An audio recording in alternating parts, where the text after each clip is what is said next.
इसके बारे में एक कहानी भी आती है कि एक बार शंकर भगवान अपने बैल पर सवार होकर के और साथ में माँ पार्वती भी विराजमान थी और वो आकाश मार्ग से जा रहे थे।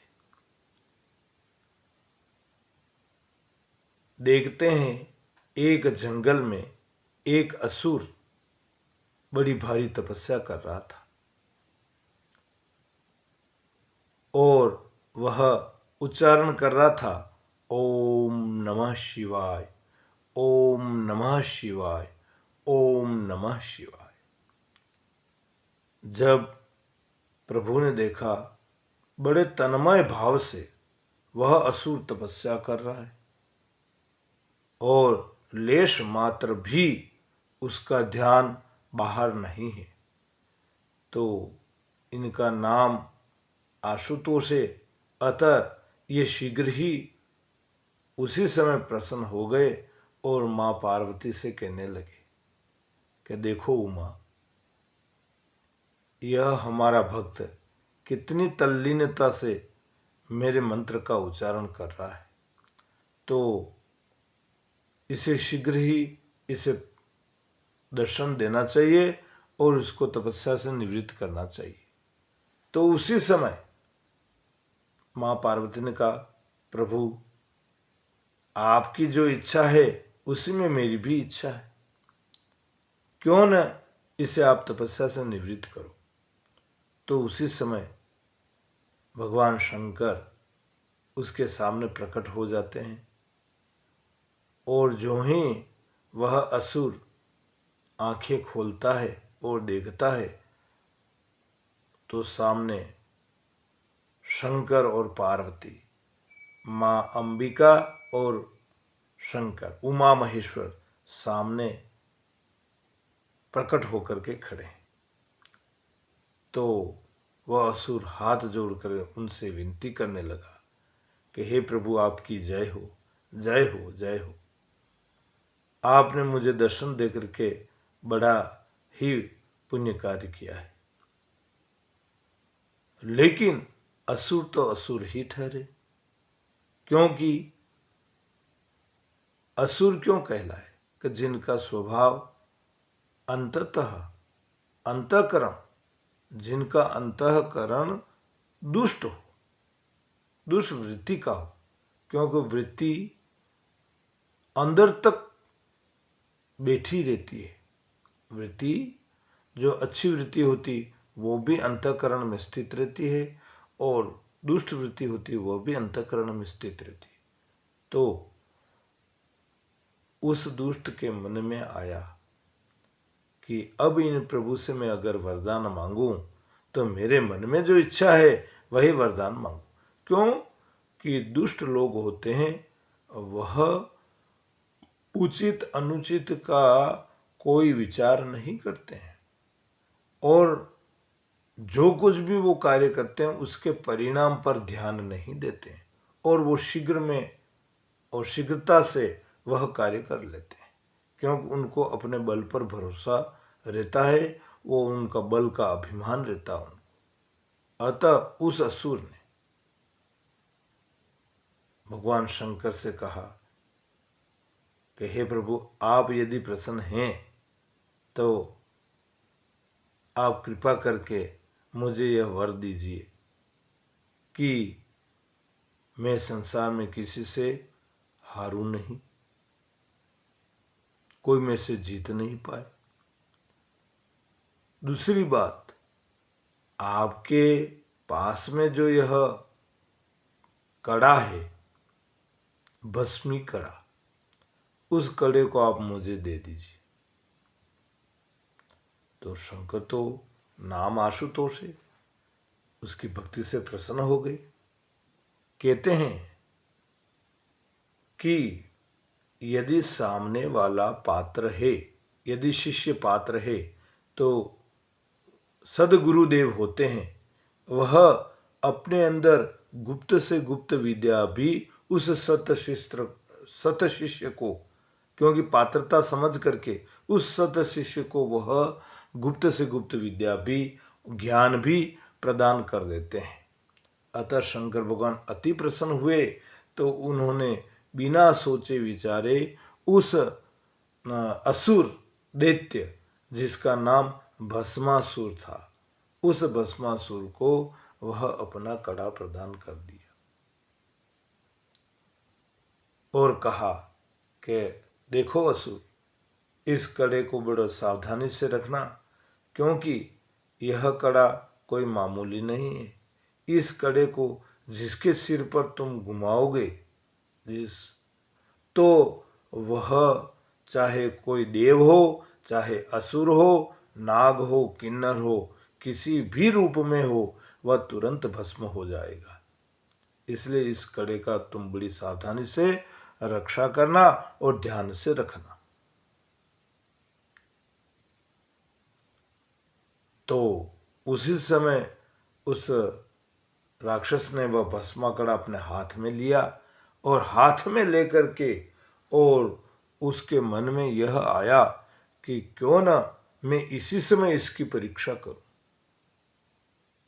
देखो, प्रभु प्रेरणा देते हैं। तो उसी समय उस असुर ने कहा कि प्रभु, मैं इसी समय इसकी परीक्षा करता हूं, इसलिए मैं आपकी जो अर्धांगिनी है, माँ पार्वती है, इसको मैं अपनी पत्नी बनाना चाहता हूं, मैं पार्वती को ही लेना चाहता हूं। तो भगवान शंकर ने कहा, अरे दुष्ट, तुझे ये पता ही नहीं है तू किस जगदम्बा के लिए तू प्रार्थना कर रहा है और ये इच्छा कर रहा है। क्या तेरा विनाश चाहता है तू? कि ये मैं नहीं जानता प्रभु, मैं तो बस आपने ये जो कड़ा दिया है इसकी मैं परीक्षा करना चाहता हूं। ऐसा कह करके वो कड़ा लेकर के और शंकर भगवान की ओर लपका। प्रभु ने सोचा, ओहो, ये मैंने क्या कर दिया जल्दबाजी में, है कुछ सोचा और विचारा नहीं, असुर के स्वभाव को जाना नहीं और तुरंत वरदान दे दिया। गजब हो गया। क्यों का भावावेश में आकर के कोई भी कार्य तुरंत नहीं करना चाहिए, उसके परिणाम का भी पहले विचार कर लेना चाहिए और वचन नहीं देना चाहिए।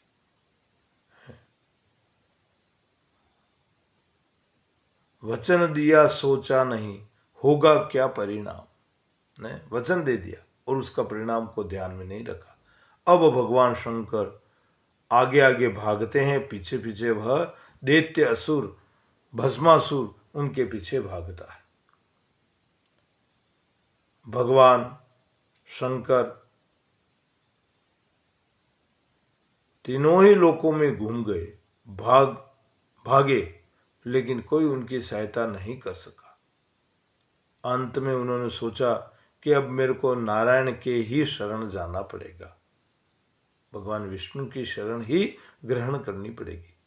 तो उसी समय उन्होंने प्रभु विष्णु को याद किया, तो भगवान विष्णु उसी समय वहां प्रकट हो जाते हैं, क्योंकि भक्त हित अवतार लेते हैं प्रभु और सर्वांतर्यामी, वह सब कुछ जानते हैं। अतः उन्होंने कहा कि हे देवों के देव महादेव, क्या विपदा आन पड़ी है, मुस्कुरा करके बोले। तो महादेव शिव ने प्रार्थना की, प्रभु आप तो सर्वांतर्यामी, सब कुछ जानने वाले हो हैं, आप स्वामी हैं और दास की तकलीफ को आप नहीं जानते। आप देखिए, इस असुर ने तपस्या की, इस तपस्या से प्रसन्न होकर के मैंने इसे यह वरदान दे दिया। इसने वरदान मांगा कि मैं किसी से हारूं नहीं, मेरी मृत्यु नहीं हो, तो ये तो असंभव है। फिर भी इसने मेरे से यह कड़ा मांगा, तो मैंने यह भस्मी कड़ा इसको दे दिया और इस कड़े को लेकर के वह स्वयं ही मेरे ऊपर ही प्रयोग करने लगा। तो आप भला बताइए, अब मैं क्या करूं? इससे छुटकारा कैसे पाऊँ? तो विष्णु भगवान ने कहा, अरे महादेव, आप बड़े भोले हैं, भोलेनाथ हैं। भोले के आप स्वामी हैं, इतने जल्दी प्रसन्न हो जाते हो, थोड़ा तो धैर्य रखा करो। ठीक है, इस जो अब आपत्ति आ गई है, इस आपत्ति से कुछ निवारण तो होना चाहिए। ठीक है, आप एक तरफ रहें, मैं इस आपत्ति का निवारण करता हूं। ये शंकर भगवान का और विष्णु भगवान का वार्तालाप हो ही रहा था कि इतने में पीछे से वह दैत्य असुर भस्मासुर भागता हुआ कड़ा लेकर के आया। तो उसी समय प्रभु विष्णु, भगवान विष्णु माँ पार्वती का रूप बना करके रास्ते में खड़े हो गए। जब पार्वती को अकेला देखा और उसकी रूप और लावण्यता को देख करके वह असुर उस पर रीझ गया और कामातुर होकर के कहने लगा, हाथ जोड़ करके, कि हे देवी, भोलेनाथ तो भाग गए और आप यहां अकेली खड़ी हो। अब मुझे कोई आपत्ति नहीं है, किसी से कोई डर नहीं है। अब आप मेरे साथ चलिए, मैं आपका वरण करता हूं। तो पार्वती के रूप में भगवान विष्णु बोले कि हे असुर, बात तो तेरी प्यारी, बहुत अच्छी प्यारी, इसीलिए तो मैंने यह देखा कि व्यर्थ में तू महादेव को मार डालेगा, इसलिए मैं ही तेरे पास अपने आप चली आती हूँ, कोई बात नहीं। लेकिन मेरी एक शर्त है। क्या शर्त है? शर्त यह है कि जो कोई मुझे नृत्य करके अगर मेरे को प्रसन्न कर लेता है नृत्य से, तो मैं उसकी पत्नी बन जाती हूं। ये मेरा नियम है, ये मैंने प्रण कर रखा है। तो उस असुर ने कहा, बस इतनी सी बात, केवल नृत्य करना, नाचना है, आप कहो जैसे नाच लो, क्या है, चलो मैं नाचता हूं। तो मां पार्वती ने कहा विष्णु रूप में कि देखो, मैं नृत्य करती हूं, वैसे तुम भी नृत्य करो। अब प्रभु विष्णु नृत्य करने लगे, तो उसके साथ में वह भस्मासुर भी नृत्य करने लगा। लेकिन वह असुर नृत्य में बराबर ध्यान रखता है कि यह जिस हाथ में जो कड़ा है, वह हाथ मेरे सिर के ऊपर नहीं चला जाए। क्यों? को उसमें वरदान यही था कि जिसके सिर पर यदि यह कड़ा जाएगा तो वह भस्म हो जाएगा। तो यह असुर बराबर ध्यान रख रहा था। तो इधर विष्णु भगवान, पार्वती बने विष्णु भगवान ने कहा कि देख असुर, ये नृत्य मुझे पसंद नहीं आया। मैं जैसे हाव भाव करूं, मैं जैसी मुद्रा से नाचूं, मैं जैसी मुद्रा करूं, है उसी प्रकार से तुम्हें भी वह मुद्रा बनानी है। का ठीक है। देखो, कभी भी बलवान को शक्ति से नहीं हराया जाता है नहीं? कहते हैं जो बुपा आदमी होता है उसको शक्ति से नहीं हराया जाता, उसको बुद्धि के द्वारा परास्त किया जाता है, बुद्धि से। कहते हैं बुद्धि यस्य बलम तस्य, जिसके पास बुद्धि होती उसी के पास बल होता है।